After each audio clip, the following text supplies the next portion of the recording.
고린도전서 2장 1절에서 16절 말씀을 함께 읽겠습니다. 형제 자매 여러분, 내가 여러분에게로 가서 하나님의 비밀을 전할 때에 훌륭한 말이나 지혜로 하지 않았습니다. 나는 여러분 가운데서 예수 그리스도 곧 십자가에 달리신 그분 밖에는 아무것도 알지 않기로 작정하였습니다. 내가 여러분과 함께 있을 때에 나는 약하였으며 두려워하였으며 무척 떨었습니다. 나의 말과 나의 설교는 지혜에서 나온 그럴듯한 말로 한 것이 아니라 성령의 능력이 나타낸 증거로 한 것입니다. 그것은 여러분의 믿음이 사람의 지혜에 바탕을 두지 않고 하나님의 능력에 바탕을 두게 하려는 것이었습니다. 그러나 우리는 성숙한 사람들 가운데에서는 지혜를 말합니다. 그런데 이 지혜는 이 세상의 지혜나 멸망하여 버릴 자들인 이 세상 통치자들의 지혜가 아닙니다. 우리는 비밀로 감추어져 있는 하나님의 지혜를 말합니다. 그것은 하나님께서 우리를 영광스럽게 하시려고 영세전에 미리 정하신 지혜입니다. 이 세상 통치자들 가운데는 이 지혜를 아는 사람이 하나도 없습니다.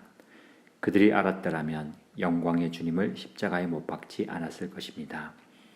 그러나 성경에 기록한 바 눈으로 보지 못하고 귀로 듣지 못한 것들, 사람의 마음에 떠오르지 않은 것들을 하나님께서는 자기를 사랑하는 사람들에게 마련해 주셨다 한 것과 같습니다. 하나님께서는 성령을 통하여 이런 일들을 우리에게 계시해 주셨습니다.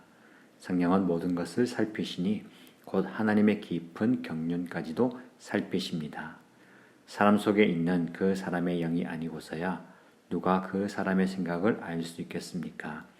이와 같이 하나님의 영이 아니고서는 아무도 하나님의 생각을 깨닫지 못합니다. 우리는 세상의 영을 받은 것이 아니라 하나님에게서 오신 영을 받았습니다. 그것은 하나님께서 우리에게 은혜로 주신 선물들을 우리로 하여금 깨달아 알게 하시려는 것입니다. 우리가 이 선물들을 말하되 사람의 지혜에서 배운 말로 하지 아니하고 성령께서 가르쳐 주시는 말로 합니다. 다시 말하면 신령한 것을 가지고 신령한 것을 설명하는 것입니다. 그러나 자연에 속한 사람은 하나님의 영에 속한 일들을 받아들이지 아니합니다. 그런 사람에게는 이런 일들이 어리석은 일이며 그는 이런 일들을 이해할 수 없습니다. 이런 일들은 영적으로만 분별되기 때문입니다. 신령한 사람은 모든 것을 판단하나 자기는 아무에게서도 판단을 받지 않습니다. 누가 주님의 마음을 알았습니까? 누가 그분을 가르치겠습니까? 그러나 우리는 그리스도의 마음을 가지고 있습니다. 아멘.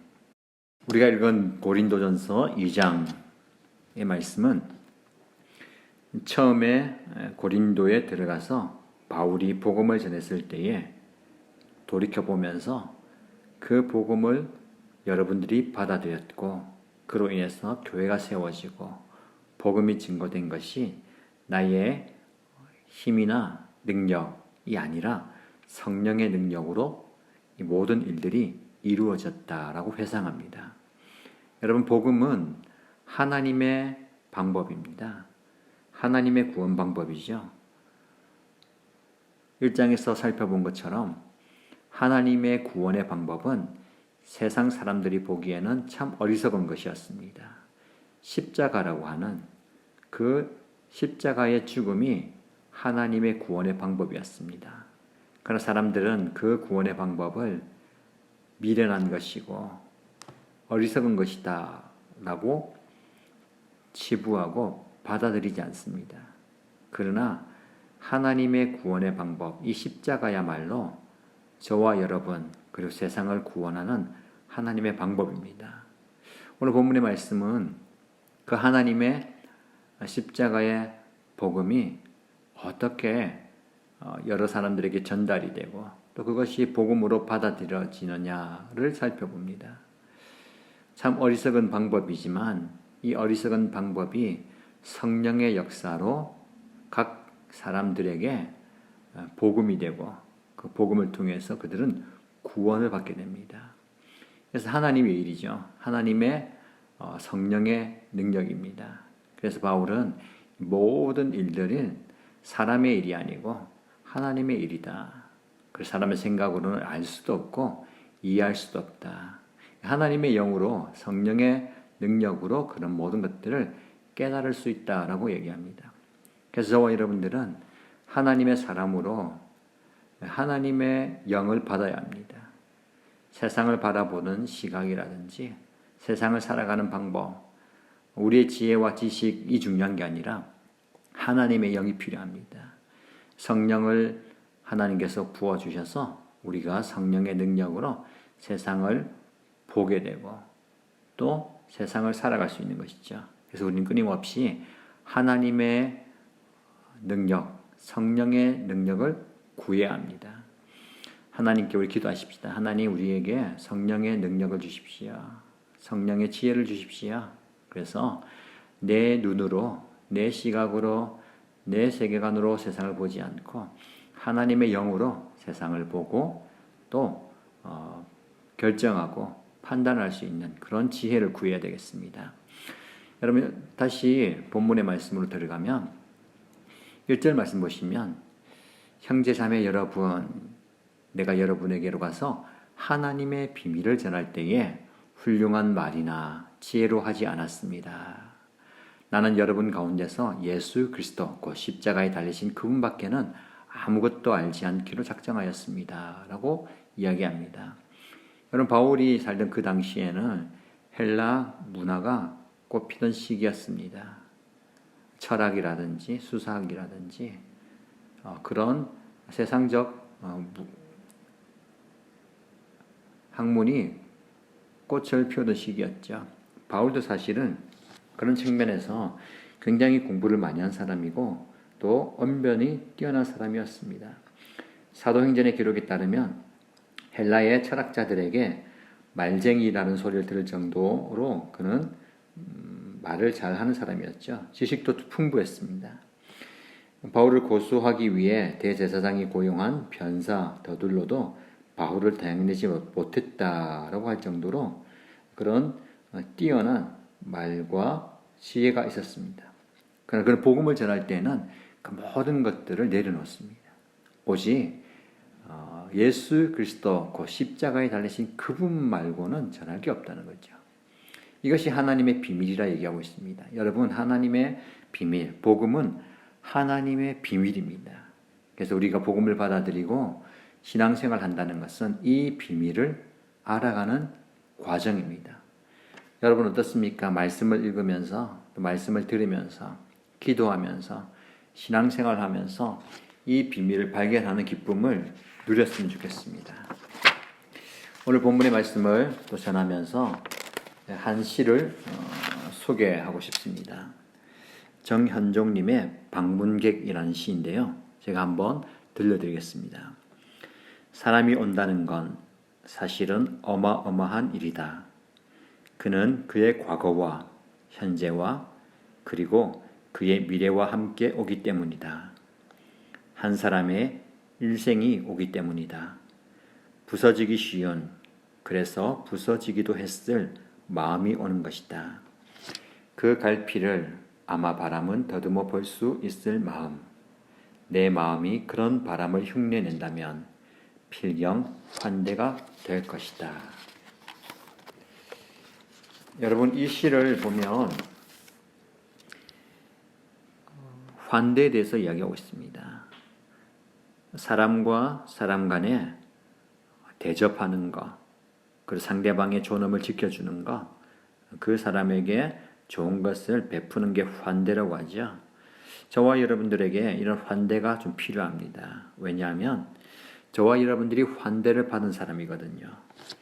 여러분 구원은 하나님께서 저와 여러분에게 베푸신 엄청난 환대입니다. 우리는 하나님의 나라에 서 있을 곳이 없던 자들이었죠. 죄인이었고 부정한 사람이었습니다. 그리고 있을 곳이 없어서 떠돌아다니는 떠돌이였습니다. 성경에서도 원래 이스라엘도 하나님 나라에서 서 있을 곳이 없었죠. 그들은 실제로 공간이 없이 떠돌아다니는 떠돌이였습니다. 근데 하나님께서는 그 떠돌이들의 하나님이 되어주시고 하셨습니다. 그래서 그들을 가나안이라는 장소로 환대하셨죠. 그리고 하나님의 백성으로 다시 받아주셨습니다. 그래서 구원은 이런 환대의 회복입니다. 이게 비밀이에요. 하나님의 비밀입니다. 그러나 세상 사람들은 이 복음을 환대하지 않습니다. 홀대하고 냉대하고 박대합니다. 그리고 그 복음을 가진 사람들, 그 복음의 비밀을 전하는 사람들을 박대합니다. 우리는 끊임없이 이 환대의 복음을 전해야 되죠. 바울이 그랬습니다. 그를 받아들이는 사람은 없었습니다. 그러나 오히려 그는 그들을 받아들이는 하나님의 환대, 예수님의 환대를 정했습니다. 이게 복음의 비밀입니다. 하나님의 복음의 비밀의 정점, 즉 환대의 절정은 바로 십자가입니다. 환대란 자격 없는 자에게 아주 비싼 값을 대신 치러주는 것이죠. 이게 바로 십자가에서 완성되었습니다. 이 십자가의 비밀이 바로 복음입니다. 이 복음을 전하는 것은 하나님의 환대의 복음을 전하는 것이죠. 그러나 세상은 우리의 복음을 받아들이지 않습니다. 오히려 그것이 필요 없다고 얘기합니다. 그러나 우리는 끊임없이 하나님의 환대를 전할 필요가 있습니다. 그게 우리의 사명이고 우리의 존재 이유입니다.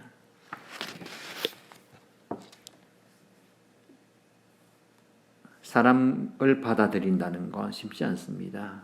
평소에도 그렇지만 요즘 코로나19로 인해서 사람과 사람 사이에 거리를 두기로 하고 또 함께 모이는 것을 꺼려하는 이 시대는 더한 것 같습니다. 그러나 그럴수록 우리는 우울한 사람, 상처받은 사람, 괴로운 사람, 아픔이 있는 사람들을 하나님의 환대의 장소로 이끌어 가야 됩니다. 시대가 이러니까 더 사실 마음이 아픈 사람, 상처받은 사람, 힘든 사람이 더 많아지는 것 같습니다. 소설가 박상륙님은 아름다움에 대해서 이렇게 얘기합니다. 아름다움이란 알음다움이다. 고통을 앓는 사람들, 힘들어서 마음의 슬픔을 앓는 사람들, 혼돈의 현실 속에서 번민하고 갈등하고 아파한 사람들, 그 아름다운 사람, 그런 사람들이 바로 아름다운 사람이다 라고 얘기합니다. 그래서 앓는 사람은 바람처럼 누군가의 부서진 마음을 더듬어 볼 마음을 가진 사람이다 라고 이야기합니다. 누군가 진정을 안다는 것은 그 사람의 앓음을 아는 것이고 나도 그와 함께 앓는 것입니다. 누군가를 알아준다면 함께 알아준다면 그래서 앓는 사람이 된다면 그것이 진수성찬을 차리고 누비 이불을 준비하여 대접하는 것보다 더 극진한 환대가 될 것이다 라고 이야기합니다. 여러분, 복음의 비밀이 바로 이것입니다. 예수님께서 십자가를 지셨다는 것 어떤 비밀이 있습니까?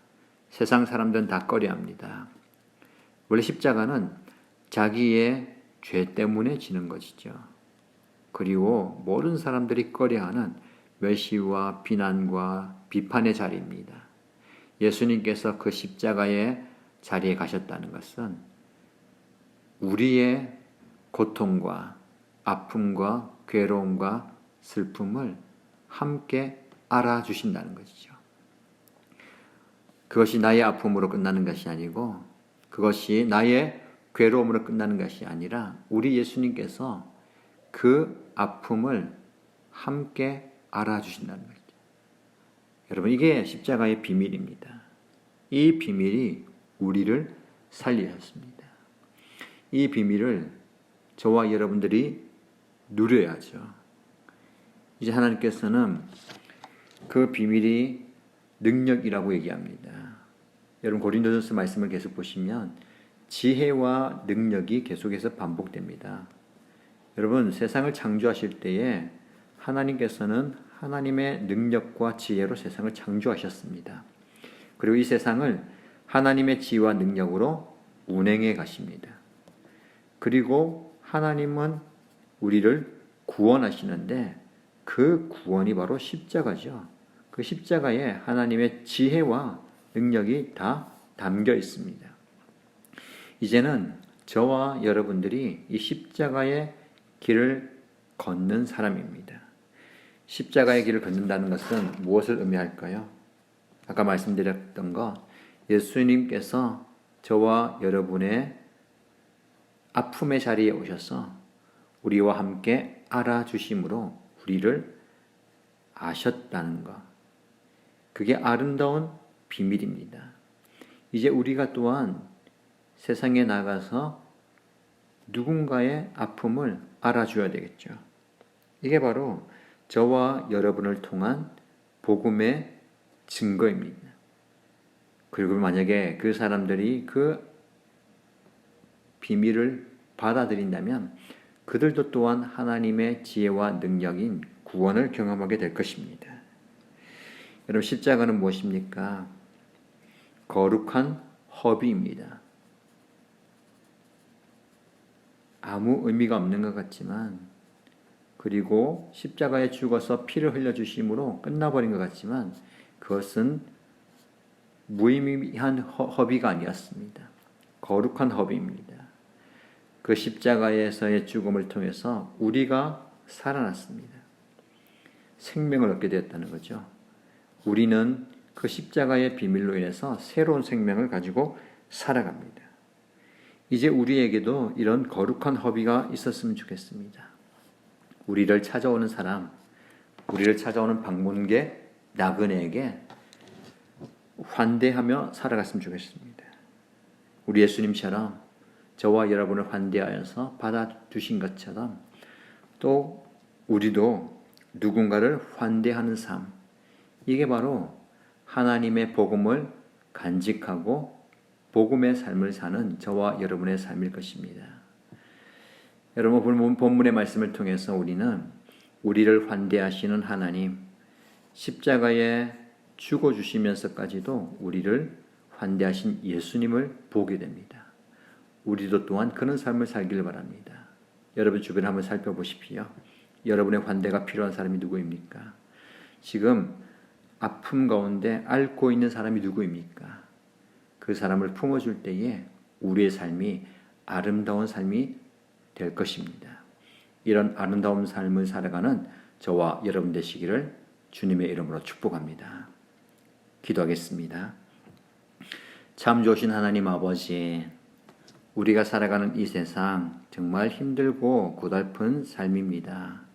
그러나 우리가 이 세상 살아갈 때에 우리 혼자 사는 것이 아니고 우리 하나님과 우리 예수님과 동행하며 사는 삶인 것을 고백합니다. 우리의 아픔과 우리의 괴로움과 우리의 슬픔을 우리 예수님께서는 다 아시고 함께 아파하시고 함께 슬퍼하시고 함께 괴로워하신 것을 보게 됩니다. 그 예수님의 그 눈물을 기억합니다.